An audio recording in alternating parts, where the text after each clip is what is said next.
오늘 우리에게 주신 하나님 말씀은 시편 106편 34절부터 48절까지의 말씀입니다. 그들은 여호와께서 멸하라고 말씀하신 그 이방 민족들을 멸하지 아니하고 그 이방 나라들과 섞여서 그들의 행위를 배우며 그들의 우상들을 섬김으로 그것들이 그들에게 올무가 되었도다. 그들이 그들의 자녀를 악귀들에게 희생 제물로 바쳤도다. 무죄한 피, 곧 그들의 자녀의 피를 흘려 가나안의 우상들에게 제사함으로 그 땅이 피로 더러워졌도다. 그들은 그들의 행위로 더러워지니 그들의 행동이 음탕하도다. 그러므로 여호와께서 자기 백성에게 맹렬히 노하시며 자기의 유업을 미워하사 그들을 이방 나라의 손에 넘기심에 그들을 미워하는 자들이 그들을 다스렸도다. 그들이 원수들의 압박을 받고 그들의 수하에 복종하게 되었도다. 여호와께서 여러 번 그들을 건지시나 그들은 교모하게 거역하며 자기 죄악으로 말미암아 낮아짐을 당하였도다. 그러나 여호와께서 그들의 부르짖음을 들으실 때에 그들의 고통을 돌보시며 그들을 위하여 그의 언약을 기억하시고 그 크신 인자하심을 따라 뜻을 돌이키사 그들을 사로잡은 모든 자에게서 긍휼히 여김을 받게 하셨도다. 여호와 우리 하나님이여 우리를 구원하사 여러 나라로부터 모으시고 우리가 주의 거룩하신 이름을 감사하며 주의 영예를 찬양하게 하소서. 여호와 이스라엘의 하나님을 영원부터 영원까지 찬양할지어다.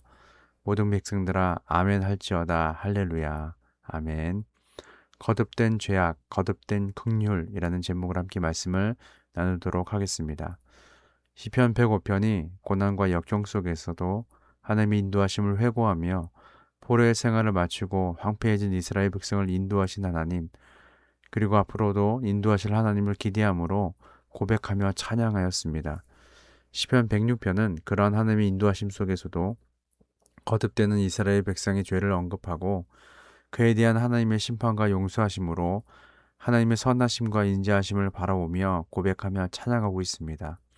더 나아가 지금 현실 앞에 놓여진 황폐해진 예루살렘을 주의 긍휼과 사랑으로 회복시키실 것을, 그리고 그런 하나님을 의지함으로 온 백성이 나아가기를 바라는 마음으로 고백하며 찬양하고 있음을 볼 수 있습니다. 시편 106편에서 시편 기자가 다루는 이스라엘 백성이 선조 때부터 다른 나라의 포로가 되기 전까지 하나님 앞에 어떻게 패역한 죄악을 저질렀는지, 그리고 하나님께서 얼마나 참으셨고 그들의 부르짖음에 응답하셨고 그 언약을 기억하사 하나님의 긍휼하심으로 건져내셨는지, 물론 주로 출애굽 광야 시절의 내용을 말하고 있지만 하나님의 긍휼과 사랑을 회고하며 묵상하며 나열하고 있습니다. 특별히 오늘 본문은 하나님께서 세우신 하나님의 백성의 나라에 어떻게 이방 신들이 들어오게 되었는지, 그리고 그 신들로 말미암아 이스라엘 백성이 어떤 짓을 저질렀고 어떻게 하나님의 진노하심을 받게 되었는지, 결국에는 이스라엘이 미워하는 나라의 손에 포로의 시절을 어떻게 보내게 되었는지 돌아보면서 거듭된 죄악 속에서 하나님의 거듭된 긍휼하심을 바라보고 있습니다. 하나님은 약속의 땅에 들어가게 하실 때 이스라엘 백성에게 경고하시고 당부하셨습니다. 그 땅에서 이방인들을 완전히 몰아내지 않으면 결국 그들이 이스라엘에게 올무가 되고 덫이 되며 옆구리에 채찍이 되고 눈에 가시가 되어서 하나님께서 주신 아름다운 땅에서 멸하게 될 것이다 라고 말씀하셨습니다. 결국 이스라엘이 이방인들을 몰아내지 못했고 그들이 섬기던 이방신을 이스라엘이 섬기게 되었으며 이방신을 섬기는 자들의 행위를 행하며 자녀를 제물로 삼아 불사르는 패역한 짓까지 저지르게 되었습니다. 그 피로 말미암아 약속의 땅이 피로 더러워졌고 이방신을 섬기는 이방인들처럼 음탕함으로 종교의식을 하는 행위로 하나님의 백성인 자신들이 자기 스스로 더럽혀지는 안타까운 일이 벌어지고 말았습니다. 이 하나님은 노하시는데 어느 정도까지 노하셨냐면 40절에 보니까 자기의 유업을 미워하셨다라고 말하고 있습니다. 그래서 그들을 이방 나라의 손에 넘기시는데 그들이 미워하는, 그들을 끊임없이 괴롭혔던 그 자들의 손에 그들을 넘기셨습니다. 하나님께서는 이스라엘에 대해서 정말 많이 참으셨으나 그들은 교모하게 거역하여 자기 죄악으로 낮아짐을 당하게 된 것이라고 시편 기자는 고백하고 있습니다. 하지만 시편 106편의 주된 내용은 거듭된 용서하심 가운데서 거듭된 죄악을 저지르는 것으로 끝나지 않습니다. 거듭된 죄악 속에서도 그들의 부르짖음을 들으시고 그들과의 언약을 기억하사 다시 그들에게 긍휼을 베푸시는 선하고 인자하신 하나님을 바라봐야 한다는 것이 주된 내용입니다. 따라서 시편 106편의 결론은 44절부터 48절에 나와 있습니다.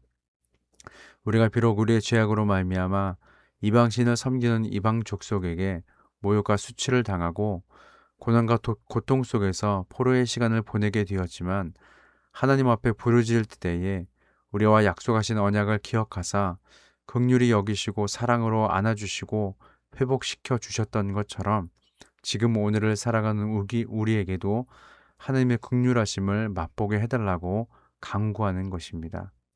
더 나아가 그 긍휼하심으로 하나님의 사랑으로 말미암아 하나님의 백성이 하나님의 백성답게 사는 것으로 회복이 되고 하나님의 백성이 그 땅에서 거룩한 백성으로 서 있을 때에 그 땅을 다시 거룩한 땅, 젖과 꿀이 흐르는 땅으로 회복시키실 것을 간구하며 그렇게 행하실 하나님께 감사와 기대의 찬양을 올려드리는 것으로 결론을 맺고 있습니다.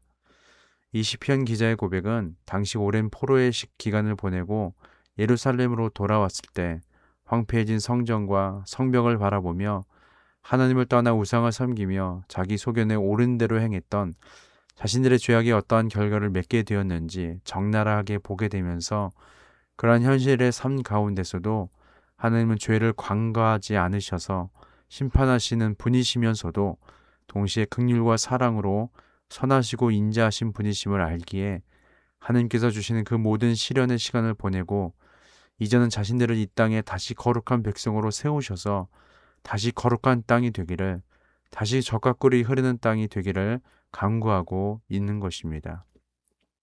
따라서 우리 각자가 때로는 겪게 되는 고난의 시련의 시간을 통해 우리가 낮아지게 됨을 하나님께서 허락하셨다면 하나님 앞에 나아가 긍휼하심을 바라보며 그분의 선하심과 인자하심을 구하는 자들의 기도를 들으시고 더 깊은 은혜의 시간으로 인도하시는 하나님을 경험할 수 있도록 각자의 삶을 여전히 통치하시고 다스리신다는 것을 잊지 말아야 할 것입니다. 우리 삶에 예루살렘과 같이 황폐해진 내 삶의 영역들이 있습니까? 하나님의 긍휼하심과 선하심과 인자하심이 간절히 또 절실히 필요한 내 삶의 지경이 있습니까? 그곳에서 나는 어떤 노래를 하고 어떻게 하나님을 찬양할 것입니까? 내 가정과 내 직장과 내 삶의 영역들과 내 자녀들, 내 가족들, 내 지인, 내가 만나는 사람들, 내 소견에 옳은 대로, 내 뜻대로 하나님께 묻지 아니하고 내 마음대로 행했던 부분들이 있다면 하나님 앞에 겸손히 내려놓고 자백하며 회개함으로 나아가며 긍휼이 풍성하신 하나님께서 선하시고 인자하신 그 뜻에 따라 먼저는 나를 회복시키시고 거룩한 백성이 되어 소금과 빛으로 내게 허락하신 곳에 있을 때에 그 땅이 변화되어지고 다시 젖과 꿀이 흐르는 땅으로 바꾸실 그런 하나님을 경험하는 저와 여러분들 되시기를 예수님 이름으로 소망합니다. 기도하겠습니다. 하나님, 제 삶의 노예인 고통이 세상과 벗하며 우상을 섬기는 죄악에서 비롯된 것은 아닌지 돌아봅니다. 지치지 않는 사랑으로 기도를 들으시는 하나님 앞에 엎드려 부르짖게 하옵소서. 약속의 말씀을 기억하고 뜻을 돌이켜 저를 회복시키시는 하나님께 감사와 찬양을 돌리게 하옵소서. 감사드리며 예수님의 이름으로 기도합니다. 아멘.